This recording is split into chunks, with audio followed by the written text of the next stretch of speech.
I cringe every single time it happens. So between parking, expanding parking, and then also that, Mr. DePiero, I think it's a topic of conversation I'm welcome to have.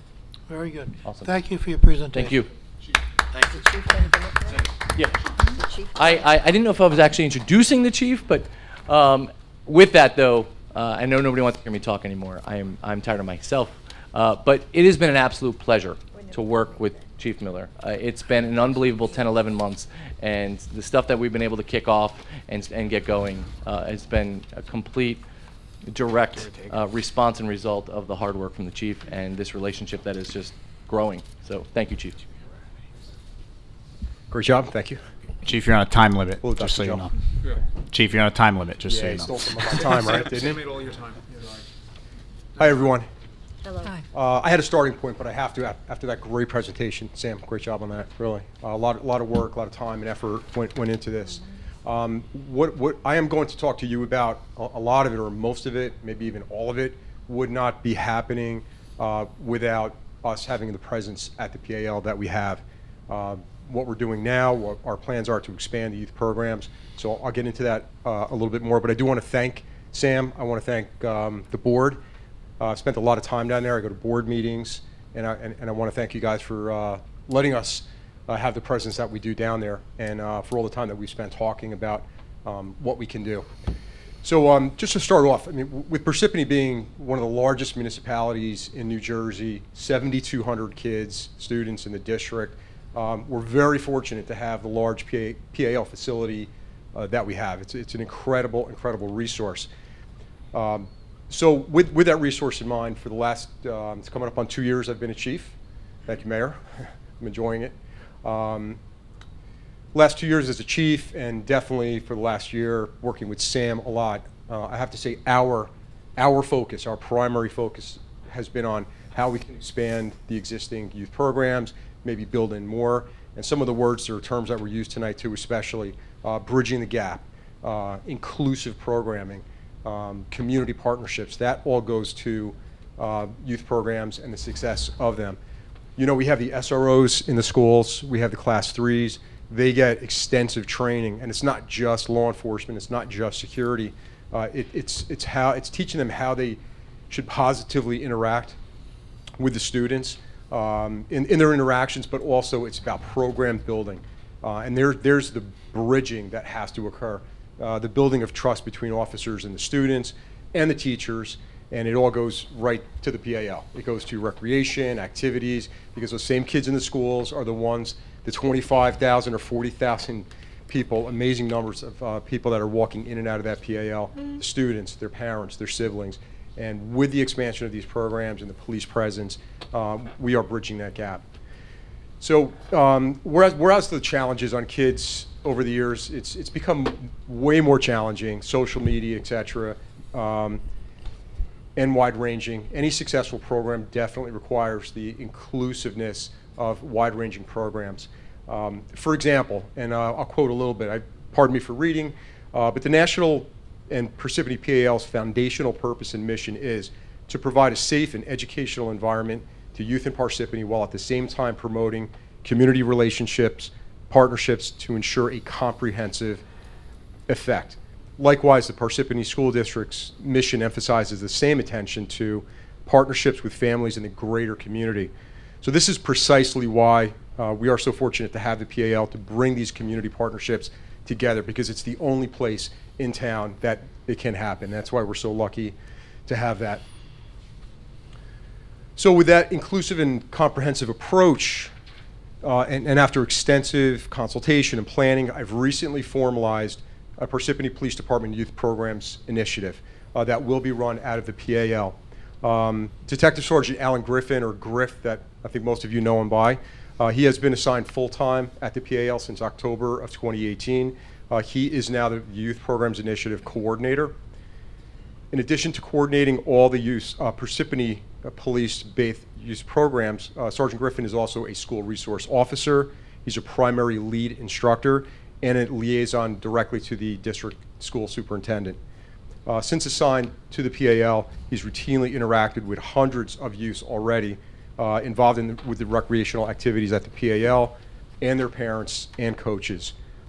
In that capacity, with the trusting relationships he's developed, Griff also has been a valuable resource to the parents and the coaches in circumstances where conflict resolution is necessary, be it a little squabble on a team or an issue with school, and also for any resources that might be known by him. And he's built that trusting relationship with the kids and their parents, and it's a real easy communication that he has with them. Additionally, Sergeant Griffin and Officer Remo D'Alessandro, our community policing officer, plan on, as we move forward, hosting community safety and educational seminars at the PAL. D'Alessandro, yeah, you got it. You got it eventually. So currently, as you see up on the screen, it's hard to read, and I'm going to give you a handout in a second, are the existing programs that we have. Oh, here we go. Just going to hand these out to you. Thank you, Chief.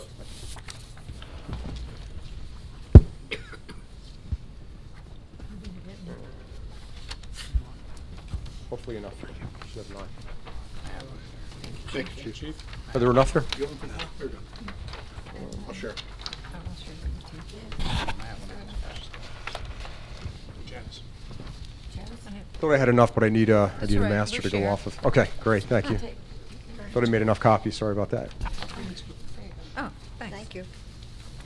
So what I just handed out to you are the existing youth programs that the police department runs, with some breakouts and bullet points on facts and circumstances of that. We have approximately 100 kids involved in the current programs, and one of the things that I know that will benefit from being at the PAL on a full-time basis is that we'll have the ability to expand these programs. These programs do not exist in isolation. We're realizing that more and more. These kids that go to school, they're in one program or another, or one activity in another, they're starting to overlap. We're seeing that. And it's not just about the activity in and of itself. It's about the mentoring part of it, the social skill learning part of it. And that's where being at the PAL on a full-time basis and where the programs can be run out of is going to give us that opportunity. On the second page are the planned programs, and these specifically are the ones that we would never be able to administer at the police department or through the schools. Our officers, between the SROs and the Class 3s and the other officers that are involved in these programs in the department, they have limited time. So these programs, the mentorship programs, this national mentoring initiative that's juvenile justice funded, it will overlap all programs. It's not like where JALP is school designated students, so it's somewhat limited. This mentoring program really will overlap every single program, every single activity at the PAL, and it's about teaching kids leadership skills. And the greatest part of this program is that as they excel, as they learn, we can use the leaders, the ones that they elect themselves, the students or the participants, the youth, elect their own friends and kids on the programs to lead the other programs, and we can use them as mentors. So it's not just the police word. We're getting these kids literally involved in a new type of leadership. The Safety Town, that's a Safe Routes to School educational program. We had a long meeting today with the administrator and the mayor with Trans Options. It's a nonprofit agency in Morris County, and they're working with Millennium Grants, who the town contracts with. There are a lot of grants out there for youth programs. This particular one is geared towards elementary school age students, and it's about walking to school safely, getting on and off the bus, biking safety. But again, it goes beyond that. We had a great meeting with them today, and we're ready to kick off a commitment to searching for grants through Millennium out there. And the last item on that second page is that the school district has a counseling curriculum that's available online. It's a 2012, but it obligates every single school, particularly the elementary school counselors, to develop and come up with their own specific program. And this is something where Griffin is going to work in coordination with and participate with those counselors in designing those programs.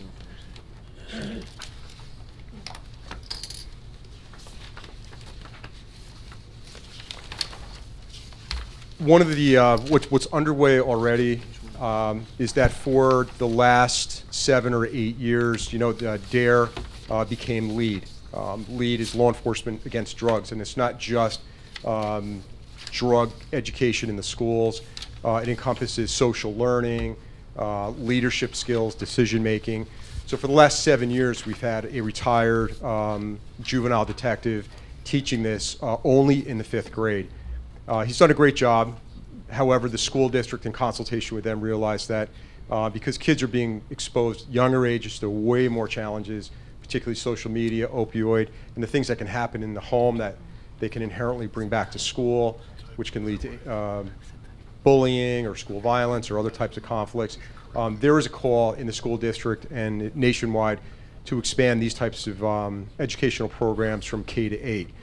So what we have done, Griff, at the beginning of the school year in 2019, worked with this retired detective, Mark Caruso. Griff became LEAD certified and trained. He worked with Caruso in the school district with the 5th grades. And as of January 1st of 2020, the police department, specifically Griff, has taken over the LEAD instruction. It's way more effective to have an active duty officer who's getting that continual training to be in the schools, plus he's armed and he's uniformed. It enhances inherently the school security that we've been working very hard to do. Going into the 2020-2021 school year, we are going to expand LEAD from K to 8.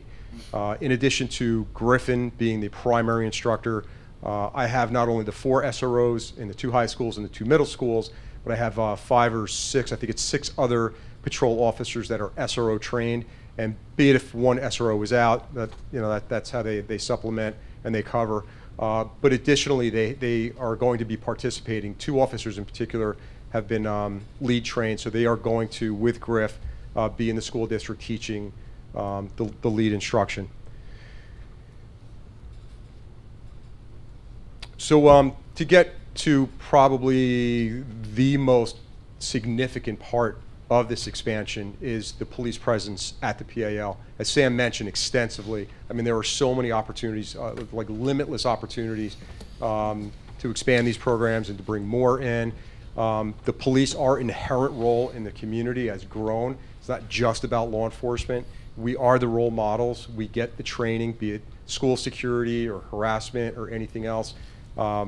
And through the LEAD programs, JALP, which I failed to mention, which I want to get back to also, JALP is being expanded. JALP typically has been, we've had these programs at the PAL, but because of our, I don't want to say lack of presence, but our limited presence at the PAL, we were only able to administer JALP for the 4 or 5 week, basically almost like a summer camp type function. And what we have come up with in working with the school district is that we're going to expand JALP throughout the school year.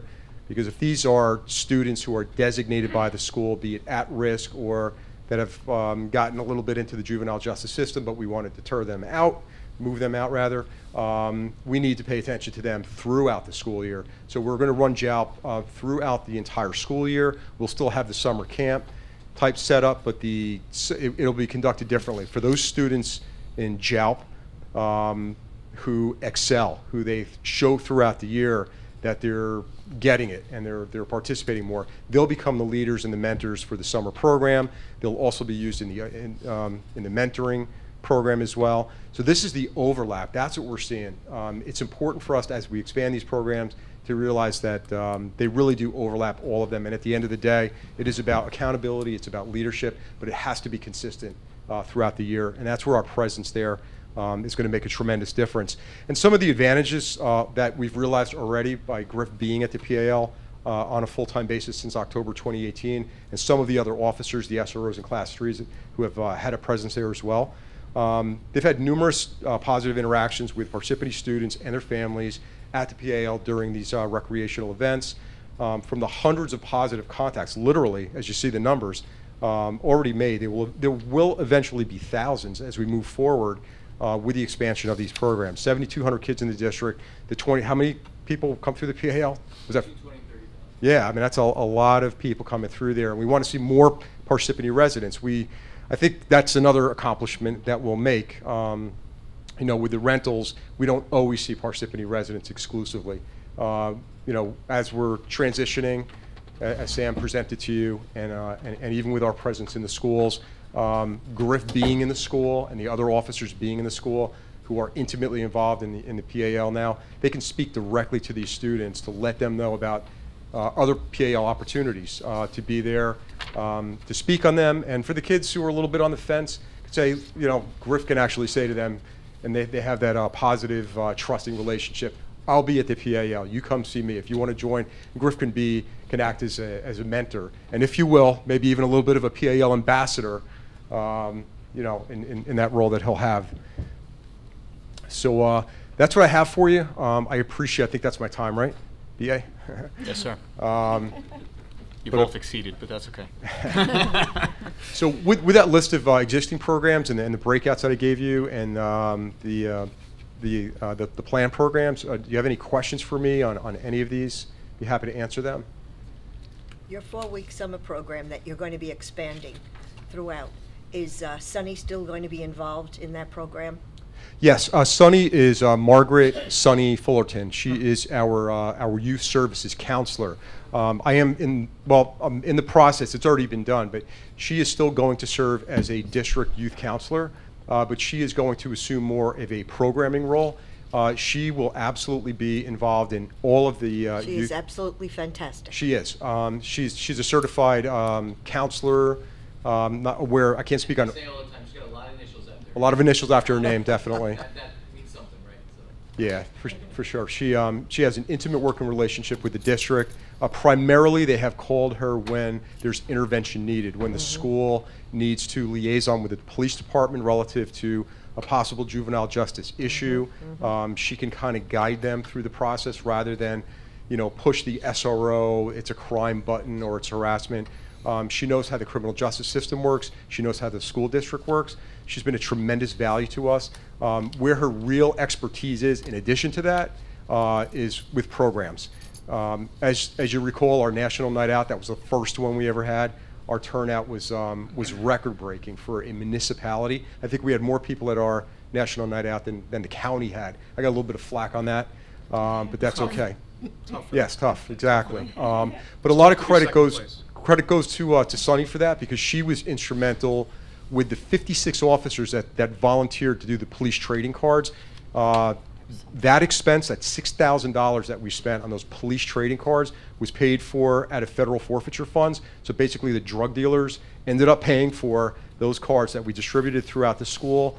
Sunny was integral in that. It went through the SROs and the Class 3s.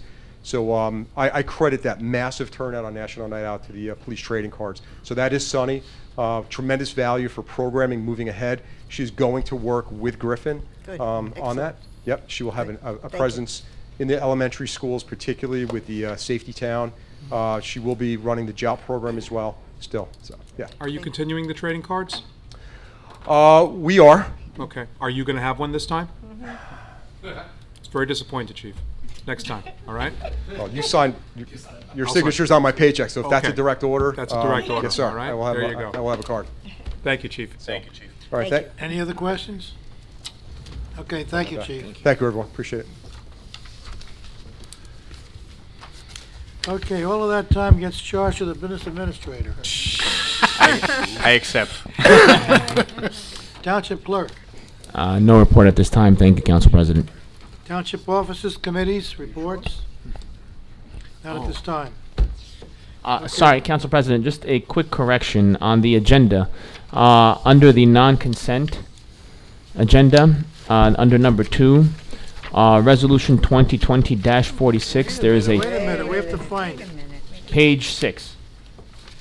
Okay, what are we changing? Resolution 2020-46. In the writing, it says R219-247. It's R219-177. There's a typo there. I just wanted to correct that. Okay, thank you.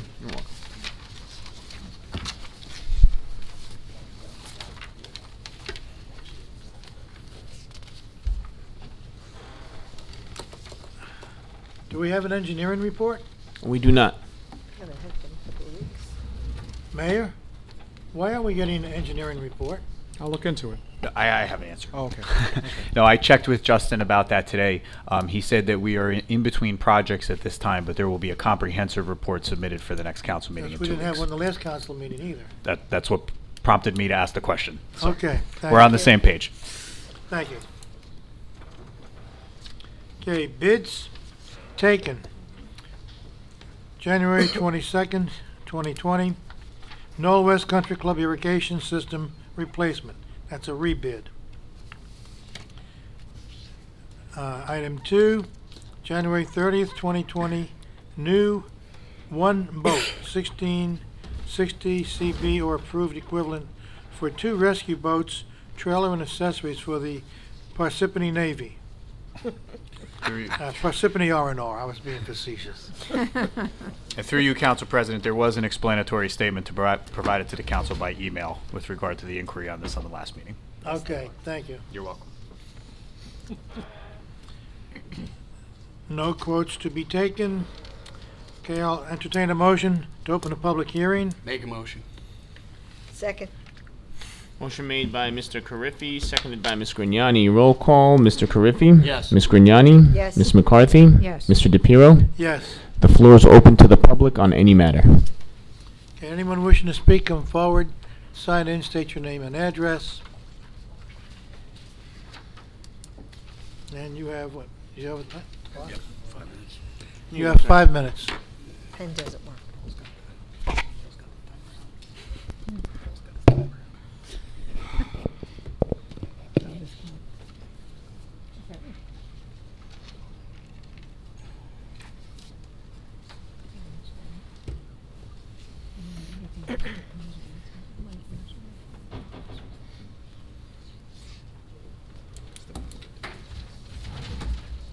Hi.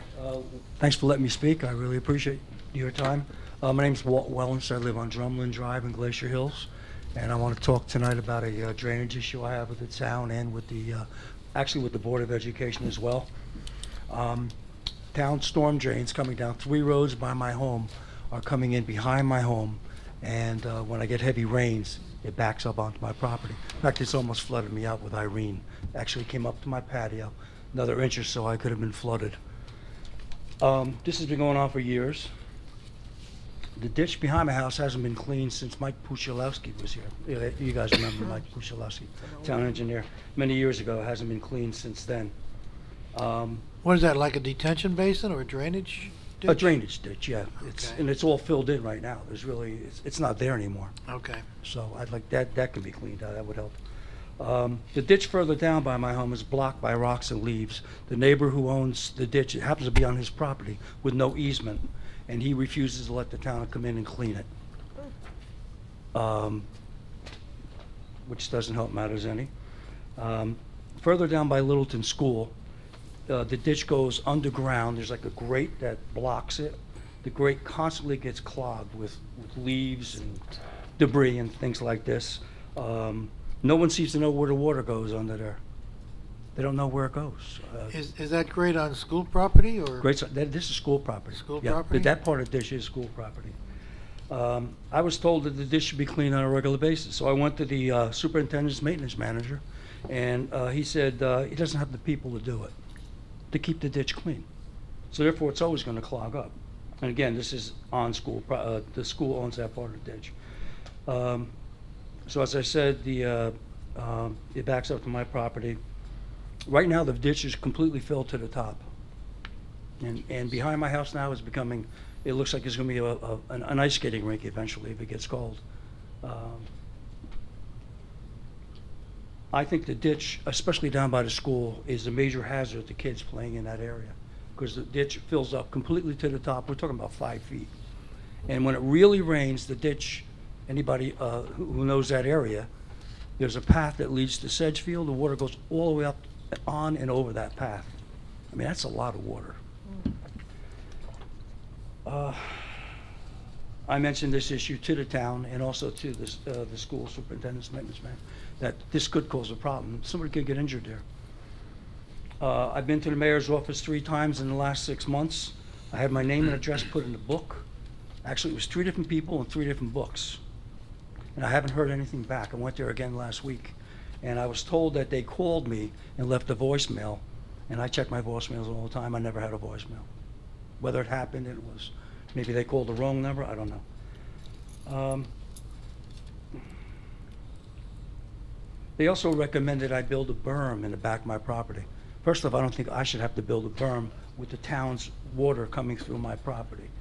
And even if I did build a berm, all the water coming down my driveway would fill up, and I'd have the same issue.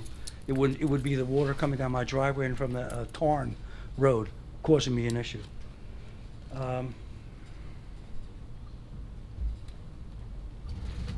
What I would like is for the ditch to be diverted around this neighbor's property, which can be done.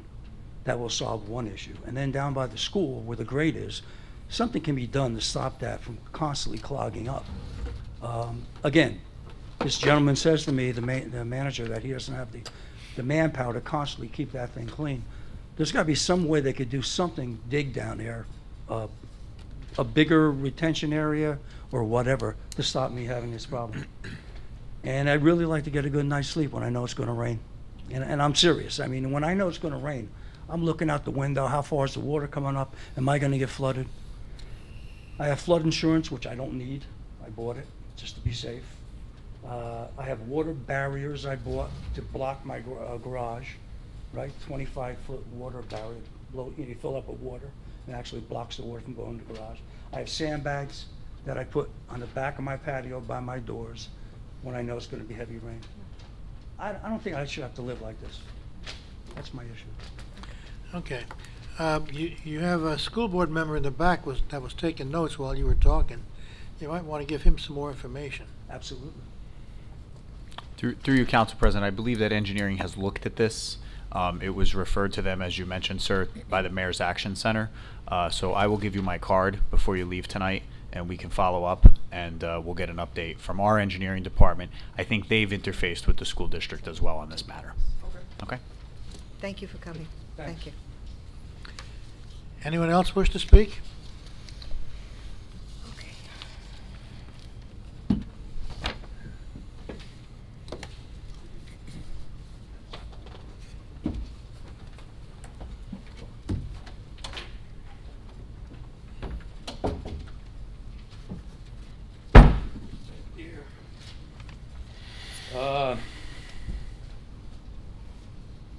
I've brought up the Knoll several times myself over my, Name and address first, for the record. Nicholas Humyak, 2609 Lake Hiawatha. Gave the full address, how about that?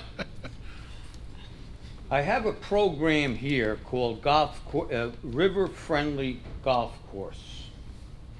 And there's at least 8 golf courses in the state of New Jersey. It's a state of New Jersey program that participate in. And there's another one not on here, I know for a fact, Hawk Point in Hunterdon County. It gets Highlands Awards for the way they manage their property. But the object is to protect natural resources, provides public recognition of achievements through river-friendly golf course, reduces costs of decreasing use of fertilizers, pesticides, herbicides, lowers operating costs due to decreased equipment and no mow zones, no spray zones, maintains aesthetics, decreases water use, increases natural habitat, attracts wildlife, and it just makes everything better for the community and the golf course. I would highly recommend that Knoll become part of that. Now I have here an advanced property report concerning the Knoll. Excuse me.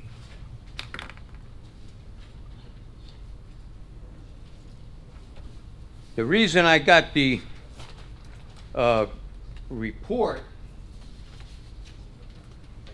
I should have pictures here. They're using Roundup down at the Knoll. I think I left a picture in my bag. It looks like somebody painted the lawn. You have guys in white suits with respirators applying glyphosate, Roundup. I submitted some open public records because I want to know exactly what's going on here, who authorized it.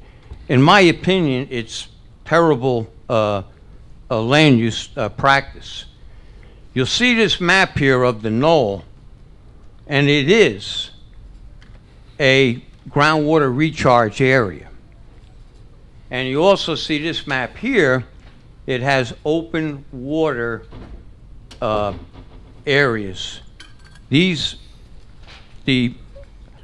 prime water, groundwater, even though it's a lawn, which is a form of impervious surface, that landscape still qualifies as that. So by using Roundup, we're managing the golf course like it exists in a vacuum. And Roundup's been banned completely in Europe. I mean, there's lawsuits going on and everything. In my opinion, it just should. I have the pictures I could show you. It looks like somebody spray painted the lawn. And if you got guys in white suits with respirators, that can't be good for anybody. So if the knoll wants to become part of the Parsippany family, they gotta change their land use practices. In nature, there's a thing that exists, and it's called self-organization. And self-organization is the evolution of one system, Nick, 1 minute, within another system, but all those systems cooperate for the mutual benefit of the whole. And in Parsippany, we have the Knoll Golf, we have the forest, we have the health department, the water department. We all got to learn how to work together. And a good place to start would be at the Knoll. And I don't think they should continue the use of that Roundup. And I also found that they're cutting down trees, and the reason I was given from a reliable source was they want more sunlight on one part of the lawn. Well, trees provide shade, they cool, they're also good for the water table, for the recharge, so somebody's got to take a look in what's going on up there at the knoll. And I can get you those pictures the next time, because I thought I had them here. If they're not in my bag, I left them home. But it doesn't look good. It looks unnatural. Okay, thank you, Nick. And would you like this? Yes, give that to the clerk. Yeah, Roundup has been proven to be extremely dangerous, so I I'm get surprised lots they're of- using it up at the knoll. I get lots of ads on the internet I don't know if you- soliciting lawsuits. Yeah, They're looking for people to sue who used Roundup. yeah. Yeah, and I think it's a concern if we're, I don't know what area of the golf course we're talking about, but Yeah. if they're gonna have the children start to play at the course, I think that's a concern as well. Should be a concern for everybody. Right. Anybody else wish to speak? Seeing no one to come forward? make a motion to close the public meeting. Second. Motion made by Mr. Carriffy, seconded by Ms. Grignani. Roll call. Mr. Carriffy? Yes. Ms. Grignani? Yes. Ms. McCarthy? Yes. Mr. DePiero? Yes. Floor is closed. Okay, we have even though this is an agenda meeting, we have a few ordinances that we're going to pass. The first one is ordinance 2020:05. Janice, Get there, page 3. page 3.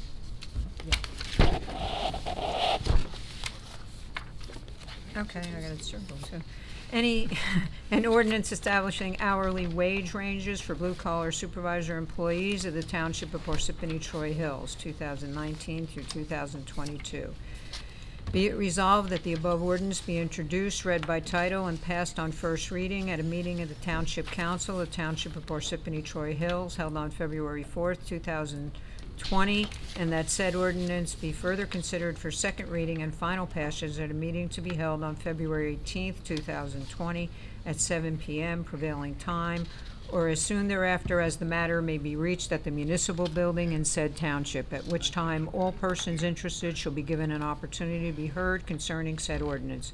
Be it further resolved that the clerk be authorized and directed to advertise said ordinance with the notice of introduction thereof being published in the official newspaper according to law. Motion to approve. Second. Motion made by Ms. McCarthy, seconded by Mr. Carriffy. Roll call. Mr. Carriffy? Yes. Ms. Grignani? Yes. Ms. McCarthy? Yes. Mr. DePiero? Yes. Motion passes. Ordinance Note- 2020:01. Loretta? An ordinance amending ordinance number 2019:29, entitled An Ordinance Establishing White-Collar Salary Ranges for the Township of Parsippany-Troy Hills. The notice for the ordinance above was published in the Daily Record, the official newspaper of the Township of Parsippany-Troy Hills, on January 27, 2020. This ordinance was introduced at the January 21st, 2020 regular meeting. Motion to accept that ordinance, 2020:01, be heard in its second and final reading by title only. Is there a second? Motion. Second. Okay, motion made by Ms. Grignani, seconded by Mr. Carriffy. Roll call. Mr. Carriffy? Yes. Ms. Grignani? Yes. Ms. McCarthy? Yes. Mr. DePiero? Yes. Motion passes. Public hearing, 2020:01, motion to open the public hearing. Second. Motion made by Ms. Grignani, seconded by Mr. Carriffy. Roll call. Mr. Carriffy? Yes. Ms. Grignani? Yes. Ms. McCarthy? Yes. Mr. DePiero? Yes. Okay, the motion passes. The floor is open to the public on this ordinance only. Seeing no one come forward? Make a motion to close. Second. Motion made by Mr. Carriffy, seconded by Ms. McCarthy. Roll call. Mr. Carriffy? Yes. Ms. Grignani? Yes. Ms. McCarthy? Yes. Mr. DePiero? Yes. Floor is closed. Whereas the above ordinance was read in title on second reading and a hearing held thereon, now therefore be it resolved that said ordinance be passed on final reading, and that a notice of final passage of said ordinance be published in the newspaper according to law. Motion to approve the resolution by myself. Second.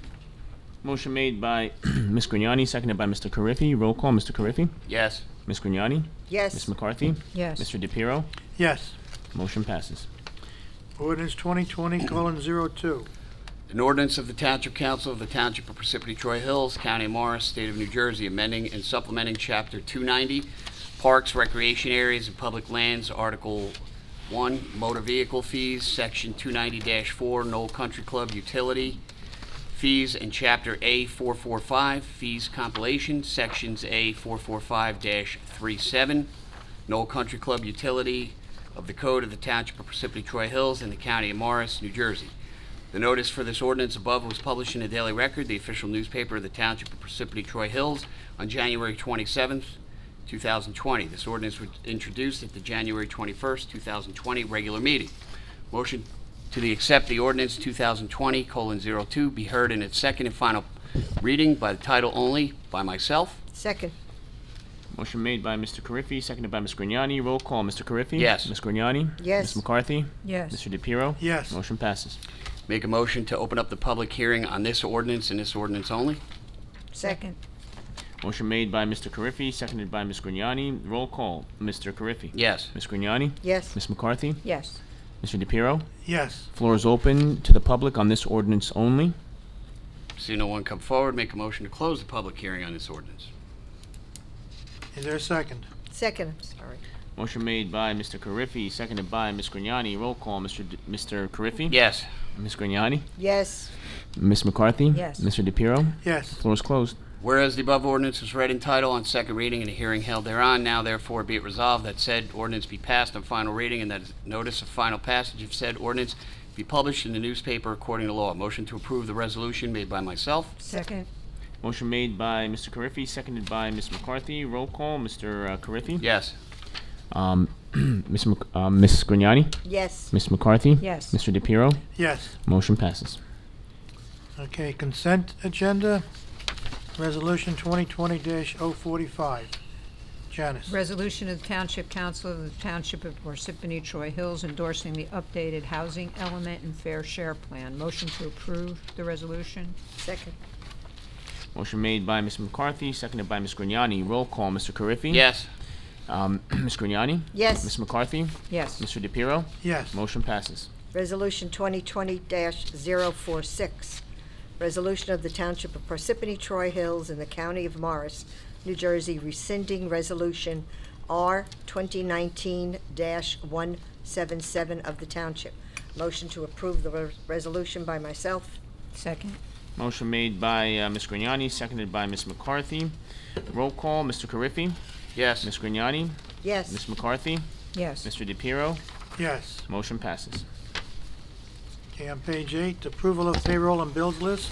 CFO Ann Cucci recommends authorization for payment. Authorize payment of the February 7th, 2020 regular and miscellaneous payroll estimated at $1,600,000 each. Payment of bills from voucher list of February 15th, 2020 to February 17th, 2020, totaling $1,697,962.09. Motion to approve the authorization for payment made by myself. Second. Can I ask a question, though? What's miscellaneous payroll? What does that include, Ann? Miscellaneous payroll, what's miscellaneous? Overtime, payroll. overtime, anything that's not set by salary ordinance. So any type of other payments to employees would be included in there. Okay. Second. Motion made by Mr. Carriffy, seconded by Ms. McCarthy. Roll call, Mr. Carriffy? Yes. Ms. Grignani? Yes. Ms. McCarthy? Yes. Mr. DePiero? Yes.